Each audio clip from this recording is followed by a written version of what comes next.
Özümüzni qutuldurishda foydalanishga bo'ladigan qandaq yo'llar bor? Abdori Erkin Sidiq. 6. Uyg'ur Yahudi hamkorligini keng doirada qurib chiqish. Bu qismda yozadiganim kitobdan elingan mazmun emas. Uyg'ur irqiy qirg'inchilik kuni munosabati bilan uyushtirilgan irqiy qirg'inchilik davom qilayotganda Uyg'ur madaniyatini qo'g'dash haqidagi xalqaroliq ilmiy muhokama yig'inining birinchi suhbati 2022 yil 9 dekabr kuni George Washington Universiteti Eliot xalqaroliq ishlar markazi zalida o'tkazildi. Bu faoliyatni Uyg'ur akademiyasi uyushtirgan bo'lib, uningga yordam qilgan tashkilotlarning biri Uyg'ur Project fondi. Bu faoliyatda nutq so'zlagan amerikalik zotlarning biri Amerika Demokratiyani ilgari surish fondi jamiyatining sobiq raisi Karl Gershman apandi bo'lib, uning nutqi meni alayda jalb qildi.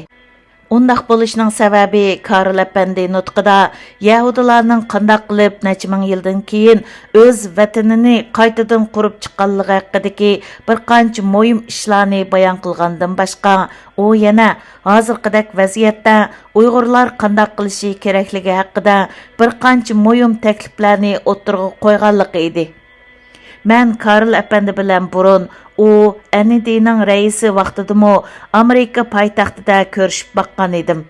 Ammo uning Yahudi millatidan ekanligini uning bu qitimqi nutqini anglagandan keyin andan bildim.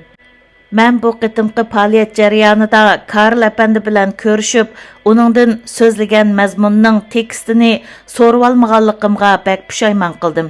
Şunun bilan Washingtondan uyimga qaytib kelgandan keyin Karl apandimga ilxat yozib, uningdan nutq tekstini talab qildim. Karl apandi nihoyatda kamtarlik bilan u hujjatni menga avatib berdi. Biz shu munosabat bilan ilxatda bir qancha qitim fikr almashtirdik. Men uningga o'zimning Yahudilar haqida burun elib borgan izlanishlarim va yozgan Uyg'urcha maqolalarim haqida ozroq so'zlab berdim. U nayt xoşal bo'ldi hamda o'zining ba'zi Uyg'ur tashkilot rahbarlari bilan bir Uyg'ur Yahudi dialog programmasini yo'lga qo'yish ustida tirishayotganligini deb berdi. Men tövanda Karl apandining Uyg'urlar buningdan keyin qanday qilishi kerak degandek savolga javoban bergan takliflarini bayon qilib o'taman. Mening yozadiganim Karl apandining nutqining so'zma-so'z tarjimasi emas, balki uning so'zining asosiy mazmuni.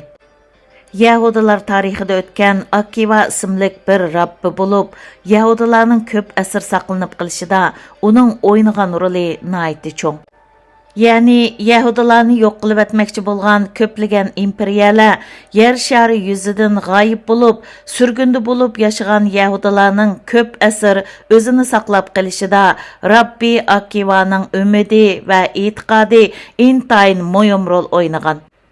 Bugun bo'lsa uning Iroqni ko'rish ahli Isroiliya davlatining qaytadan tug'ilishi bilan bir reallikka aylandi.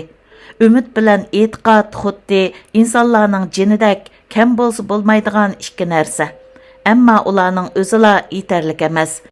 Inson apparatimi intayin muhim. Niyat qilgan ish ko'rgan tush bo'lib turavermaydi. Ayrım individuallar va kollektiv maqsadlik holda burunqi ishlardan tajriba savoq olgan holda va ijodkorlik bilan ish ko'radigan inson apparatiga tayinib, nihoyatda ulug' maqsadlarni amalga oshira oladi. Rabbi Yohanan Rabbi Akivadan necha 10 yil burun yashagan bo'lib, u Rim imperiyasi zamonida panoh tilab turib, boshqa bir qancha kishilar bilan birga Yahudilarning tafakkuri, tiliki va kunlik turmushining yetakchisi bo'lgan Minshani yezishni boshlagan. Mazkur kitobning tamomlanishi Yahudilarning gullanishini kapolatga ega qilgan. Uyg'urlar o'zlarining o'zgacha tarixiy, kimligi, an'anasi va madaniyatiga asosan o'zlarini saqlab qolishning yo'lini o'zlari tepib chiqishi kerak. Ammo Yahudilarning tajriba savoqlari ichida Uyg'urlar o'rgansa bo'ladigan bir qism foydali narsalar bor bo'lib, men ulardan tuvandikilarni tavsiya qilaman. Birinchi, umidning muhimligini qanchalik ta'kidlasakmo oshirib o'tgan bo'lmaymiz. Vaclav Havel umidni inson ro'yining bir parchasi, uningsiz insonlarning kelgusi istiqboli bo'lmaydi degan. ikkinchi, balalarni yaxshi tarbiyalash, Uyg'ur madaniyati va Uyg'ur an'anasini keyingi avlodlarga o'tkazib berishning birdan-bir yo'li bo'lib, bola tarbiyasini yaxshi elib berishning yangi usullarini barpo qilish kerak. Üçüncü, ortaq Uyghur kimligiga asoslangan madaniyat va milliy tavallik tarafidan vujudga keltirilgan birikish kuchi kam bo'lsa bo'lmaydigan muhim omil bo'lib, siyosiy jihatda, falsafalik tushuncha jihatda va tashkilotchilik jihatda qandaq saqlang'ili bo'lmaydigan farqlarning mavjud bo'lib turishidan qat'iy nazar, u omilni cho'qim saqlab menish kerak. Yuqorida tilga ilingan farqlarni muvofiq bir taraf qilish orqali qimmatlik yangiliklarni yaratqili bo'ladi. 4-nji, inson apparati kam bo'lsa bo'lmaydigan darajada muhim bo'lib, u umid bilan e'tiqodni to'liqlashi kerak. O'zini hayot saqlash va o'zining madaniyat an'anasini saqlab qolish bugungi yer sharilishish va texnologiyada tez suratda o'zgarish davridagi bir xil kurash. Gerçi bugün Uyg'urlarning beshiga kelgan tahdid boshqalar duch kelgan tahdidlar bilan selishtirg'ili bo'lmaydigan darajada qo'rqinchli bo'lsa-mu, yuqorqi kurash yolg'iz Uyg'urlarning ko'rishi emas. 5-nji, liderlik yoki boshqalarni unumlik yetaklash qobiliyati kam bo'lsa bo'lmaydigan narsa bo'lib, u cho'qim yiroqni ko'ra oladigan aql va tavranmas iroda bilan birlashtirilishi kerak.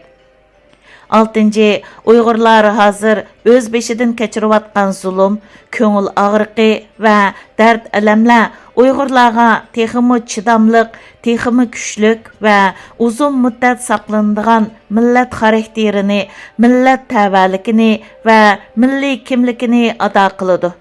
Buningda umid va imkoniyatlar bor. Aldımızda qıladigan ishlar nayt ko'p bo'lib, ularning ichidagi biz o'ylashib beqishga tegishlik bir ish Uyg'urlar bilan Yahudilar o'rtasida bir dialog qurish. Uyg'urlarga cho'nqur ko'ngil biladigan, Uyg'urlar duch kelgan qiyin ahvolga u bizning o'z ahvolimiz deb muomala qiladigan Yahudilar nayt ko'p. Men Uyg'urlarning o'zlariga yordam qiladigan, tafakkurga va bilimga boy Yahudilarni bayqishiga qo'limdan kelishicha yordam qilaman. Ashundaq hamkorlikning Uyg'urlarning o'z madaniyatini saqlab qolishda duch kelgan qiyinchiliklarni hal qilishiga yordami bo'lishini umid qilaman. Mushundaq safarga atlangan Yahudilar Uyg'urlar bilan birlikda yangi narsalarni o'rganalaydi. Agar Uyg'urlar o'zlari uchun unumli yo'llarni topa oladi ekan, u yo'llar yolg'iz Uyg'urlar uchun foydali bo'lib qolmay, hozir nihoyatda qiyin ahvol ichida o'zining parlaq istiqboli uchun kurash qilayotgan boshqa xalqlar uchunmi umid ato qiladi. Men burun Yahudilar haqida 2 parcha maqola yozgan bo'lib, u maqolalar G'oliblarning xarakteri va savoqlari degan basma kitobimning 39 va 62 betlarida bor. Ularni mening tor betimdan tushirib o'qig'ili bo'ladi. Davomi bor. 2023 yili 5 yanvar